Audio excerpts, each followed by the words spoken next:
अस्सलामुअलैकुम दोस्तों, चौपाल में आपको खुश आमदीद कहूँगा। और आज के चौपाल में हम बात करेंगे ज़रा तफसील से अफ़गान और जो हमने देखा मुआहदा हुआ है तालिबान और अमेरिका के दरमियान अफ़गान पीस प्रोसेस के हवाले से। इंतहाई अहम और हिस्टोरिक डे था, तारीख़ी दिन है यकीनन। और अब मेरा ताल्लुक़ अगर मैं बात करूँ तो उस नस्ल से जिसने अमेरिका को अफ़गानिस्तान में आते हुए देखा 2001 में। नया नया हमने लड़कपन और जवानी का हमने देखा वो दौर जिसमें अमेरिका किस तरह से इस खत्ते में आके बैठा, किस तरह अफगानिस्तान के ऊपर एक जंग ला दी। 2001 से लेकर अब तक ये अमेरिका की सबसे तवील जंग बन चुकी थी। और एक ही बात जो अमेरिका को हमीद गुल से लेकर कई लोग हिस्टोरियन समझाते रहे कि अफगानिस्तान बड़ी बड़ी अजीम अंपायर का कब्रिस्तान बन चुका है। और आज उसी अफगान तालिबान जिनकी हुकूमत हटाने के लिए अमेरिका आया था, जिनको आज तक दहशतगर्द करार दिया गया, जिनके ऊपर पाबंदियां लगाई गई, सैंक्शंस लगाई गई, दुनिया में ट्रैवल नहीं कर सकते, उनको मारने पीटने की जो कुछ भी किया गया। लेकिन आज ये मनाजिर अब आप देखें, उन्हीं तालिबान के साथ किस तरह से मुज़ाकरात किए गए। 100 जूते 100 प्याज। इमरान खान वजीर आज़म बनने से पहले ये बात कहते आ रहे थे, पिछले 10-15 सालों से जब से पाकिस्तान अफगान जंग में कूदा, इमरान खान के ये अल्फाज थे कि अफगानिस्तान का कोई मिलिट्री हल नहीं है। और आज वक्त ने साबित किया कि पाकिस्तान की तरफ से जो कहा जा रहा था कि अफगानिस्तान का कोई मिलिट्री हल नहीं है, वो बात साबित हुई। और अब आप ये देखें मुज़ाकरात की ये मनाजिर, किस तरीके से अफगान तालिबान का वफ्द दोहा के अंदर ये मुज़ाकरात का सिलसिला रहा। कोई 13-14 महीनों के ये मुज़ाकरात का दौर था और इसमें तालिबान की जानिब से अपनी शराइत, अमेरिका की जानिब से अपनी शराइत।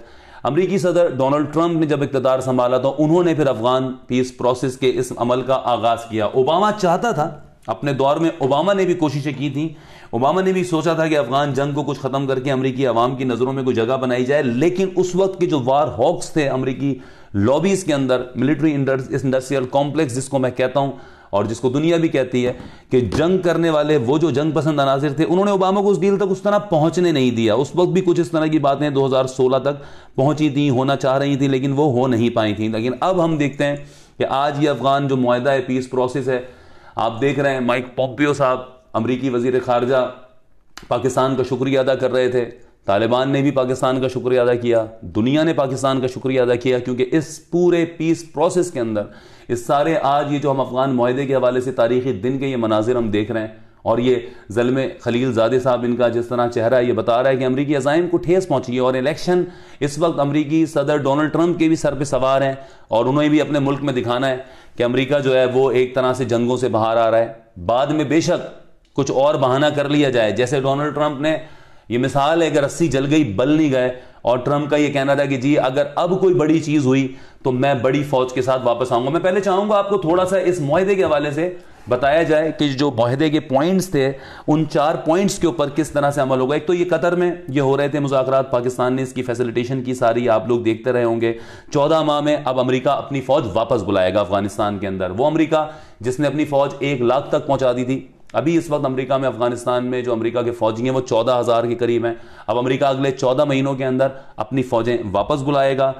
और जो इस मुज़ाकरात में जो साइनिंग सेरेमनी हुई थी, उसमें हमने देखा कि दोहा से लेके कतर, पाकिस्तान, तुर्की, इंडिया, इंडोनेशिया, उज़्बेकिस्तान और ताजिकिस्तान के लीडर मौजूद थे। तो इंडिया की भी बड़ी एक तरह से सुबकी है इसमें। मैं आगे बताऊंगा कि किस तरह से इंडिया की एक तवील इन्वेस्टमेंट अफगानिस्तान में ज़ाया हुई है। और इंडियन हरकारे जो वहां से पाकिस्तान के अंदर फसाद, शरपसंदी, टेररिज्म ये एक्सपोर्ट करते थे अफगानिस्तान से, अब उन सब की किस तरह से जो है उनके अरमानों के ऊपर ठंड पड़ने वाली है। पीटीएम, एनडीएस, क्योंकि इस मुआहदे के अंदर एक पॉइंट ये भी शामिल किया गया है कि अफगानिस्तान की सरजमीन पाकिस्तान के खिलाफ भी इस्तेमाल नहीं होगी, कोई नहीं कर सकेगा। अब ये सारे जितने ये पीटीएम और ये मंजूर पश्तीन और अली दावड़, ये आप देखेंगे कैसे सर झुकाते, सर खामोशी से आपको ये नजर आ जाएंगे। और इनके पीछे जो बड़ा हुआ इनका बनाया हुआ था, वो भी इनके सारे जब फंडिंग बंद होगी तो खामोश बैठेंगे। पाकिस्तान जिंदाबाद इस मौके पर कहने का दिल चाहता है कि वजीर आजम इमरान खान ने ट्रंप को भी गुफ्तगू के बीच में टोक कर ये बात समझाई थी। इससे पहले हमारे हुक्मरान जो भी यहाँ बैठे रहे, जरदारी का दौर देखें आप, मियां नवाज शरीफ का दौर देखें, पाकिस्तान ये बताता ही नहीं था कि अफगानिस्तान में अमन होगा तो पाकिस्तान तरक्की करेगा, सेंट्रल एशिया तक हमारा रास्ता खुलेगा। और अफगानिस्तान का कोई भी मिलिट्री हल नहीं है। अफगान बाकी, कोहसार बाकी।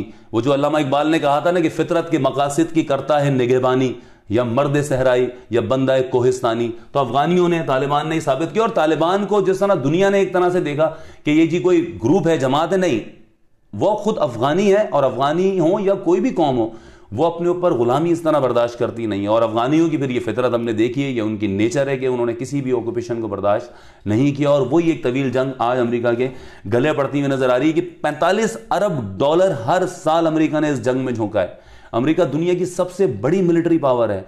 अमेरिकी मिलिट्री बेसिस दुनिया भर में 800 के करीब हैं। हर जगह पर उसकी नुमाइंदगी मौजूद है, फजाओं से लेके, समंदरों से लेके, खलाओं से लेके। अमेरिकी मिलिट्री माइट का कोई जवाब नहीं है, अमेरिकी इकोनॉमी का कोई जवाब नहीं है। अमेरिका के साथ मिलने वाले मुल्कों की जो ताकतें हम देखते हैं कि 52 के करीब नेटो ममालिक के जो फौजी थे वो अफगानिस्तान में फेल हुए। अमेरिका के बड़े बड़े जंगी जहाज जो आप कह लें वो अमेरिका ने यहां पे इस्तेमाल करके देख लिए। मदर ऑफ ऑल बॉम्ब्स, जो इतना बड़ा एक बम गिराया गया वो तक अफगानियों के ऊपर सारे हरबे इस्तेमाल किए। लेकिन आज अफगानिस्तान में तालिबान 2001 से ज्यादा जो रकबा उनके पास था या कंट्रोल था उनका, आज उससे ज्यादा कंट्रोल उनके पास मौजूद है, 2001 से ज्यादा। तो ये चीज बता रही है कि एक तो अफगानिस्तान में जो अमरीकी मफादात थे वो उस तरह पूरे नहीं हो सके। ठीक है, इस दौरान एक बहुत तवील नुकसान उठाना पड़ा अफगानियों को, लेकिन ये साबित कर दिया उन्होंने कि अगर हो ज़ौक़े यकीन पैदा तो कट जाती हैं जंजीरें। और तालिबान ने वो तमाम जंजीरें काटी जो अमरीकी मिलिट्री माइट ने उनके ऊपर डालने की कोशिश की थी। अब मैं कुछ इन मुज़ाकरात के पॉइंट्स की तरफ आता हूं। 4 पॉइंट्स जो बड़े बुनियादी इसमें तय हुए हैं इन सारे मुज़ाकरात में। एक तो ये है कि इसमें एक टाइमलाइन तय की जाएगी 14 महीनों की, जिसके अंदर अमेरिका और नेटो के जो फौजी हैं वो वापस बुलाए जाएंगे। 14 महीनों की टाइमलाइन देगा अमेरिका बाकायदा।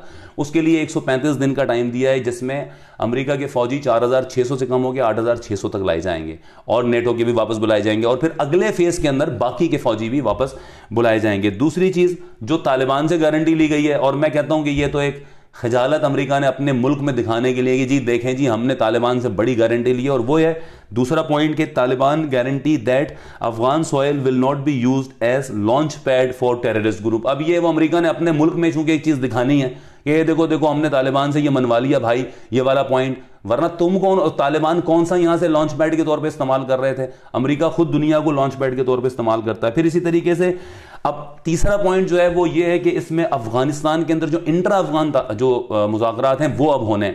मजे की बात आप ये देखो कि जिस अफगानिस्तान तालिबान को अमेरिका दहशतगर्द ग्रुप कहता रहा, और तालिबान अपनी जो हुकूमत या जिस अंदाज में वो चलाते थे अपने मामलात को, उसको वो इस्लामिक अमीरेट ऑफ अफगानिस्तान कहकर पुकारते थे, इस्लामी अमारात अफगानिया। उसी इस्लामी अमारात अफगानिया से जिसको अमेरिका तस्लीम नहीं करता, ये सारा मुआहिदा इन नामों के साथ ही हुआ है। तो ये बहुत बड़ी जीत हुई है तालिबान के मौक़िफ़ की भी। और जिस तरह हमीद गुल साहब ने कहा था कि दुनिया देखेगी कि पाकिस्तान की ISI ने पहले अमेरिका के साथ मिलकर रशिया को अफगानिस्तान से बाहर किया, और फिर पाकिस्तान की ISI ने अमेरिका के साथ मिलकर अफगानिस्तान से अमेरिका को आउट किया। और आज ये बात समझ में आ गई। और इन तमाम जो हमारे लिबड़ोचे, जिनको मैं कहता हूं लिबरल दानिश्वर जितने भी हैं, जो हमें हमेशा अमेरिका से डराते रहे कि बहुत बड़ी ताकत है इसके रास्ते में, कोई नहीं खड़ा हो सकता, ये सब हमने सुने 2001, 2, 3, 4 जब अमेरिका यहां पर आया और हमें डरा के, जो भी कह लें आप, पाकिस्तान को पत्थर के दौर में वापस भेजने की धमकियां देके इस जंग में साथ मिलाया। तो उस वक्त हमारे यहाँ लोग थे मौजूद जो इस बात की दलीलें दिया करते थे कि अफगानिस्तान में पाकिस्तान को अमेरिका के साथ मिल जाना चाहिए। और यही हमारा जो शुगल सोसाइटी का जो एक एलिमेंट है वो उस वक्त उस तरफ खड़ा हुआ होता था और एनकरेज कर रहा होता। तो बहरहाल आज हम देख रहे हैं कि उन्हीं तालिबान के साथ ये सारे मुज़ाकरात हो रहे हैं। चौथा पॉइंट जो इसमें होगा, एक परमानेंट और कॉम्प्रिहेंसिव सीज फायर। वो तो जाहिर सी बात है अफगान तालिबान भी चाहते हैं, लेकिन इस पूरे 4 जो नुकाती पॉइंट है, ये जो मुआहिदा हुआ, ये एक मिक्सचर है एक तरह से होप और फेयर का भी। क्योंकि जो अफगानिस्तान में हम देखते हैं अशरफ गनी साहब की हुकूमत है, अशरफ गनी साहब वहां अपने सदारती इंतखाबात का ऐलान किए बैठे हैं जीतने का, और जो उनके नंबर 2 थे अब्दुल्ला CEO जो थे अफगानिस्तान के, वो कहते हैं कि मैं इंतखाबात जीता हूं। तो एक फड्डा अभी अफगानिस्तान में इस तरह खड़ा हुआ है कि अब इंट्रा अफगान तालिबान जो इंट्रा अफगान मुज़ाकरात होंगे, यानी कि अफगानियों के अपने मुज़ाकरात जो होंगे, उसमें तालिबान किससे बात करें, क्योंकि अब वहां पे 2 गवर्नमेंट्स बनने की बात हो रही है। उस चीज़ को आने वाले दिनों में हम देखेंगे कि किस तरह से ये मामला हल होगा। लेकिन अभी जो तालिबान हैं उन्होंने अपने तमाम मुजाहिदीन को हमले रोकने का हुक्म दे दिया है। माइक पोम्पियो ने उस मौके पर, जो हमने देखा कि मुज़ाकरात के वक्त की बात हो रही थी, तो उसमें माइक पोम्पियो ने कहा है कि I know there will be a temptation for to declare. एक मिनट मैं जरा ये वीडियो लगा दूं दोस्तों ताकि आप इसके विजुअल्स देखते रहें। तो माइक पोम्पियो ने जो है वो कहा है कि I know there will be a temptation to declare victory, but victory for Afghan will only be achieve when they can live with peace and prosper। कि अभी फौरन तालिबान जो है अपनी विक्ट्री का ऐलान ना करें, ये अब माइक पोम्पियो साहब अपनी खजालत में कह रहे हैं। लेकिन जो तालिबान के उस वक्त तर्जुमान थे ग्रुप के साथ, मोहम्मद नसीम, उन्होंने कहा है कि ये एक स्टेप फॉरवर्ड है और with this deal comes the end of war in Afghanistan. We hope, हमें उम्मीद है, दुआ है कि ये ख़त्म हो। 14,000 अमरीकी फ़ौजी जो हैं वो भी वापस जाएँ, 17,000 नेटो के फ़ौजी भी वापस जाएँ। 135 दिनों में अब अमेरिका ने अपनी जो अफवाज हैं उनकी तादाद 8,600 तक वापस लानी है। फिर दूसरा पॉइंट, तालिबान यूएन के साथ भी अब मुज़ाकरात करेंगे ताकि जो उनके लीडरों के ऊपर सैंक्शंस लगी हुई हैं वो सैंक्शंस हटवाई जाएं। अमेरिका उसमें भी फैसिलिटेट करेगा। मतलब पहले आपने इनकी हेड मनीज तय की, 20 साल तक ये खेल खेलते रहे आप, जिनको आपने टेररिस्ट करार दे के आज आप उनके साथ किस मुंह से बैठ रहे हैं। और अगर आप बैठ रहे हैं तो फिर माने कि आपके उस वक्त का सदर जो जॉर्ज डब्ल्यू बुश था, जिसने अफगानिस्तान की एक तरह से हमला करके और पूरी अमरीकी रियासत के वसाइल झोंके हैं कि $1 ट्रिलियन का कर्जा तो इस जंग से, अफगानिस्तान की जंग से मिला। अमरीकी अवाम को भी पूछना चाहिए अपने इन सदूर से कि वो किन लॉबीज के खेल का हिस्सा बन के दुनिया को इन एंडलेस वॉर्स के अंदर फेंकते चले जाते हैं। अमरीकी मिलिट्री जो इंडस्ट्रियल कॉम्प्लेक्स है, इसको हर 5 साल बाद जंग की जरूरत क्यों पड़ जाती है कि इनके असलहे के कारखाने चलते रहें। अमरीकी अवाम को भी पूछना चाहिए और इस गेम को समझना चाहिए। तो इस तरह से हम देखते हैं जो अब मामला आगे बढ़ेंगे। 2018 में जैसे ये गुफ्तगू का आगाज हुआ था और अब तालिबान के साथ ये मुआहदा हुआ है, इंटर अफगान मुज़ाकरात होंगे। तालिबान आज हम देख रहे हैं पहले से ज़्यादा स्ट्रॉन्ग हैं। सितंबर में, जब भी पहले हमने पिछले महीनों में देखा कि सितंबर में भी ये मुआहदा होने वाला था लास्ट ईयर यानी कि, लेकिन एक अमरीकी फौजी अफगानिस्तान में हलाक हुआ था और ट्रंप ने बड़ी रऊनत से उस वक्त कहा था कि अब मैं बात भी नहीं करूंगा और मैं ऐसी की तैसी कर दूंगा अफगानिस्तान की।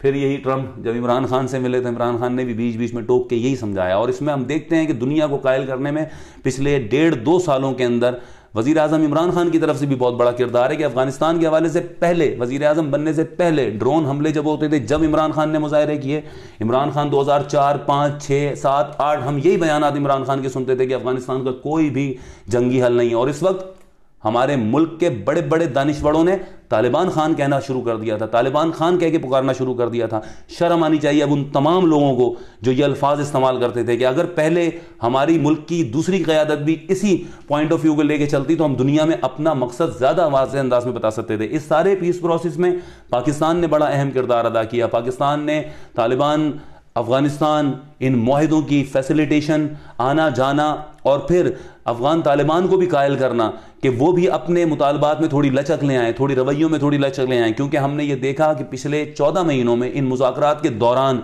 ऐसा नहीं हुआ कि अफगानिस्तान में वायलेंस कम हुआ हो, क्योंकि मुज़ाकरात के दौरान अमेरिका भी इंतहाई शिद्दत के साथ असला इस्तेमाल करता रहा। अमेरिका ने अफगानिस्तान में 2018 और 2019 में 2017 से ज़्यादा असला इस्तेमाल किया है, ज़्यादा बमबारी की है कि एक तरफ तालिबान को डराया भी जाए और मुज़ाकरात की बात भी की जाए। बदले में तालिबान ने भी अपनी तरफ से जो वो कोशिशें कर सकते थे वो की हैं, लेकिन सीज़ फायर नहीं होता था। अब यह है कि बाकायदा एक हफ्ता पिछला देखा गया कि वायलेंस कम हुआ है, फिर उसके बाद 29 फरवरी को इस मुज़ाकरे तक पहुंचे हैं। इससे पहले अमेरिका की एक अमूमी तौर पे डिमांड ये भी होती थी कि अमेरिका कुछ बेसिस बरकरार रखना चाहता था। अमेरिका की 5 बेसिस तो बड़ी बड़ी हैं अफगानिस्तान में, जिनमें बगराम एयरबेस है, कंधार एयरबेस है, काबुल एयरबेस है, और यहां से इस पूरे खित्ते के ऊपर नजर रखना मकसूद है अमेरिका का। अगर आप नक्शा देखें तो आपको समझ में आएगा कि किस तरह से सेंट्रल एशिया के साथ मिलने का एक रास्ता अफगानिस्तान की सूरत में निकलता है, या सेंट्रल एशिया को गर्म पानियों तक पहुंचने के लिए बीच में अफगानिस्तान पड़ता है और फिर पाकिस्तान से होते हुए वो ममालिक अपनी कार्गो या ट्रेड को किस तरह से आसानी के साथ हैंडल कर सकते हैं। तो ये चीज अफगानिस्तान के अमन के साथ वाबस्ता, और ये अफगानिस्तान का अमन चीन को भी चाहिए, रूस को भी चाहिए।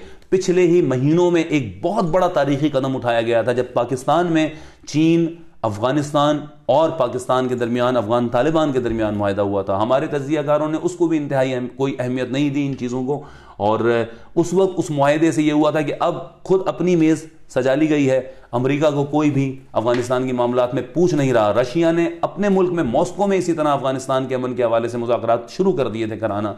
अमेरिका के हाथ से मामलात वैसे ही अफगानिस्तान से निकल ही रहे थे, तो बेहतरी यही समझी गई है कि अब निकला जाए यहाँ से। इलेक्शन में अपने अमरीकी अवाम को ट्रंप अब ये भी बेचेंगे कि किस तरह से मैंने जंगों का, जो मैंने कहा था कि हमारी जंगें ख़त्म होनी चाहिए, अमेरिका को जंगों से वापस आना चाहिए, वो अब मैंने ये पूरा कर दिया है वादा। लेकिन इस सारे अमल में जो हमारे पाकिस्तान का नुकसान हुआ, हम एक दहशतगर्दी की लपेट में आए, हिंदुस्तान पिछले तमाम अरसों में अफगानिस्तान में होने वाले वायलेंस और पाकिस्तान की ये जो एक हमारी जो क़यादत यहाँ पे बैठी हुई थी उसकी जानिब से हम दुनिया में कोई आवाज़ पाकिस्तान की नहीं उठती थी, तो हिंदुस्तान सारी फसल काट रहा था अफगानिस्तान के अंदर। हिंदुस्तान ने अफगानिस्तान के अंदर हमने देखा कॉन्सुलेट्स के जाल बिछाए, जिन शहरों में जिन इलाकों में उसका कोई काम नहीं वहां पर भी कॉन्सुलेट्स बनाए, और वो सारे कॉन्सुलेट्स ऐसी जगहों पे बनाए गए जो पाकिस्तान की सरहदों के साथ थे। 50-55 अरब डॉलर की इंडिया की इन्वेस्टमेंट जाया हो गई।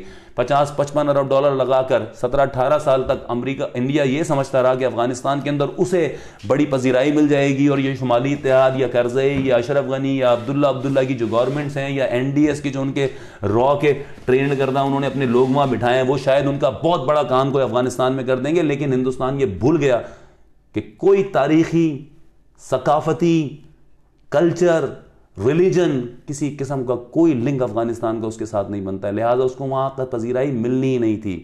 पाकिस्तान और अफगानिस्तान के हमेशा से ताल्लुकात अगर हम बात करें मुल्कों की सतह के ऊपर तो खराब हो सकते हैं, वहां की बैठी हुई हुकूमतें कभी काबुल जो रसिया नवाज होती थी या हिंदुस्तान नवाज होती थी, लेकिन अवाम, अफगान अवाम हम कलमे के रिश्ते के साथ बंधे हुए हैं। हमारे यहाँ के पश्तून कबाइलों, अफगान कबाइलों रिश्तों के साथ बने हुए हैं। आधे कबीला यहाँ है तो आधा वहाँ है। ये हो नहीं सकता कि पाकिस्तान के साथ अफगानिस्तान की मुखासमत अवामी सतह पर रहे, और इसी का आज बहुत बड़ा फ़ायदा हम देख रहे हैं कि अब पाकिस्तान की 2 सरहदें महफूज हो गई हैं। एक तरफ हमारी तरफ जो भारतीय पंजाब है, वहाँ के सिख इस वक्त पाकिस्तान के साथ हैं करतारपुर बॉर्डर के बाद, कि सिख आज पाकिस्तान के खिलाफ हथियार उठाने का नहीं सोच सकता, तो पाकिस्तान की एक पूरी सरहद वहाँ से महफूज हुई है। और अफगानिस्तान की तरफ से जो हमें दहशतगर्दी, हमारे यहाँ दहशतगर्दों का दाखिल होना या तालिबान, तहरीक तालिबान, ये सारे तमाम तर जो शरपसंद अनासर थे वो तमाम अफगानिस्तान के रास्ते से जहाँ जब दाखिल होकर कार्रवाइयाँ करते थे, वो सिलसिला अब जो ख़त्म तो हुआ ही, अब ख़त्म ही हो जाएगा, क्योंकि हमने फेंसिंग भी कर ली है वहाँ पे, और साथ साथ में अब अफगानिस्तान के अंदर इन तमाम ग्रुपों की कोई जगह भी नहीं है। और अभी कुछ दिन पहले ही जो तहरीक तालिबान का एक लीडर भी मारा गया है, वो भी इन्हीं चीज़ों का नतीजा है कि अब पाकिस्तान के खिलाफ जो भी कार्रवाइयाँ करता हुआ नजर आएगा, खुद अमेरिका उसे पकड़ मारेगा। तो इंडिया के लिए भी बड़ी ज़बरदस्त हमने देखा कि ये एक सुबकी की मिसाल हुई है। इंडिया इस वक्त पहले ही अपने दिल्ली के अंदर क्राइसिस के अंदर फंसा हुआ है। हिंदुस्तान अपना शर्मनाक चेहरा अब दुनिया के सामने छुपा नहीं पा रहा। पहले वो जो बॉलीवुड का लीपापोती का मेकअप लगा हुआ होता था और हिंदुस्तान अपनी एक पिक्चर दिखाता था दुनिया को कि बड़े हम जनाब जमहूरियत के बहुत बड़े और सबसे आज़ाद ख्याल मुल्क है, हमारे यहाँ हर बंदा आज़ादी के साथ रहता है, बड़ी सबसे सेकुलर डेमोक्रेसी है हिंदुस्तान। लेकिन आज उस हिंदुस्तान ने बताया कि मोदी का जो हिंदुस्तान है वो एक फैशिस्ट हिंदुस्तान बन चुका है। और अफगानिस्तान के अंदर भी जिस तरह हिंदुस्तान को ज़िक हुई है, जिस तरह से अफगानिस्तान को इंडिया को शिकस्त हुई है, ये चीज़ ये बता रही है कि पाकिस्तान का मौक़िफ़ आज दुनिया ने माना है। और हमने ये देखा कि इसमें जहां रॉ, PTM, NDS, ये सारे ग्रुप और हमारे यहाँ के भी अचकजई, मंजूर पश्तीन के हामी जितने मौजूद हैं, यहाँ पे हमने वली खान, बाचा खान एंड फैमिली को देखा कि ये हमेशा हिंदुस्तान और अफगानिस्तान की ज़बान बोलते रहे। आज इन सब को शर्मिंदगी और जलालत का ये मुंह देखना पड़ा है कि आज वही अफगान तालिबान है, वही पाकिस्तान है, वही इन दोनों के दरमियान दोस्ती है, और वही अमेरिका है जो बड़े बेआबरू होकर यहाँ इस कूचे से निकल रहे हैं। और इसी दौरान कुछ चीज़ें और भी हुई हैं जो हम देखते हैं कि अमेरिकी इकोनॉमी भी अब उस हालत में नहीं है कि वो जंगों को सहार सके। तो कुछ जो है ना, अब ये हालात इकोनॉमी के लिहाज से भी इतने आउट हो रहे हैं कि मुश्किल हो गई है खुद अमेरिका के लिए अपनी ही जो पॉलिसियों का एक हुजम, जो एक सुपर स्ट्रक्चर था जिसकी बुनियादें कमज़ोर होती जा रही थी। आज अमेरिकी इकोनॉमी कर्ज़ों का जिस तरह शिकार है, या अमेरिकी जो मिलिट्री एडवेंचर्स ने उसको किस मुकाम पर पहुंचाया, और पिछले एक हफ्ते के दौरान जिस तरह से दुनिया भर की स्टॉक मार्केट्स गिरी हैं, कुछ कोरोना वायरस के हवाले से फैलाए जाने वाले एक ऐसे प्रोपेगेंडे की जो खुद अमेरिका ने फैलाया, अमेरिकी ज़राए अबलाग ने फैलाया, खुद पलट कर वापस आया उनके ऊपर। चीन की प्रोग्रेस रुकने से पूरी दुनिया की इकोनॉमी किस तरह मुतासिर हुई है, ये भी आप देखें कि US के जो स्टॉक्स हैं वो 10% बैठे हैं इसके अंदर। यूके के स्टॉक्स जो मार्केट्स हैं वो 10.1% बैठी हैं, जर्मनी की 11% बैठी हैं, चाइना की मार्केट्स 4.6% बैठी हैं, थाईलैंड की 10.2% बैठी हैं, हांगकांग की 4.4% बैठी हैं, पाकिस्तान स्टॉक मार्केट पिछले पूरे हफ्ते के दौरान 5% बैठी है, जापान की 6.5% बैठी है। तेल की कीमतें 14.2% कम हुई हैं। अमेरिकी US क्रूड जो है वो 45-47 सेंट के ऊपर आ गया है। बरतानवी क्रूड की कीमतें कम हुई हैं। तो ये चीज़ें इकोनॉमी की भी उनको डज लग रही है, और अफगानिस्तान के अंदर तो मज़ाइम पूरे हो नहीं रहे। तो अब अमेरिकी अंकल सैम ने यही सोचा कि यहां से भी फिलहाल तो निकला जाए। तो अब देखते हैं आने वाले दिनों में ये मुआहदे मजीद कितनी हद तक इनके ऊपर अमल किया जाएगा। और ये जो मुल्क हैं जो खुश नहीं होंगे इस सूरत हाल से, जिनको ये हजम नहीं होगा ठंडे पेटों, और ये कुछ ना कुछ इसको सबूताज करने के लिए भी किया जाता रहेगा। माजी में जब जब हमने देखा कुछ डील होने लगी, कुछ ना कोई वाकया, कोई दहशतगर्दी का वाकया, किसी की किलिंग, इस तरह की कोई चीज़ डील्स को ख़राब करती रही। तो अब आने वाले दिनों में दुआ यही होनी चाहिए कि ये जो मुआहदे हैं इनके ऊपर कम अज़ कम संजीदगी के साथ अमल दरामद हो, अफगानिस्तान में अमन आए, अफगानिस्तान में भी लोग अपनी ज़िंदगी उस तरह गुजारें जिस तरह हम कभी पहले सुनते हैं कि काबुल भी एक बड़ा अच्छा शहर हुआ करता था, लोग घूमने के लिए जाया करते थे, वहाँ पर भी ज़िंदगी होती थी, वहाँ पर भी रौनक होती थी। अफ़गानिस्तान भी वैसा ही हो, पढ़ा लिखा अफ़गानिस्तान पाकिस्तान के साथ हो, अफ़गानिस्तान की ये फर्स्ट यंगेस्ट जनरेशन इस साउथ एशिया की अफ़गानिस्तान है, सेकंड यंगेस्ट जनरेशन पाकिस्तान में। अफ़गानिस्तान की आबादी का एक बहुत बड़ा हिस्सा यंगस्टर्स के ऊपर है, 30 से कम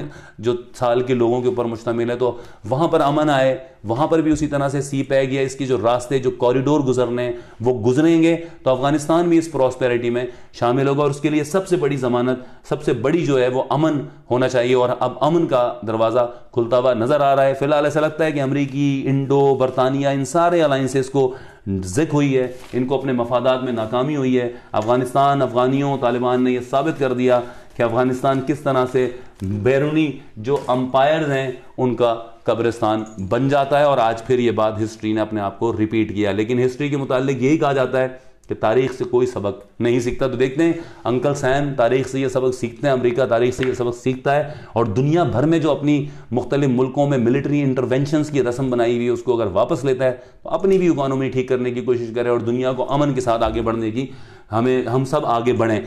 तो इसके साथ ही आपसे इजाज़त चाहूँगा। पाकिस्तान के लिए, हम सब के लिए बड़ा तारीख़ी दिन है। अल्लाह ताला अफ़गानिस्तान के अमन के अमल को आगे बढ़ाए और पाकिस्तान में भी इसी तरह तरक्की, प्रॉस्पेरिटी फैलाए। पाकिस्तान जिंदाबाद। मुझे इजाज़त दीजिए, फिर आपसे मुलाकात होगी। खुदा हाफिज़।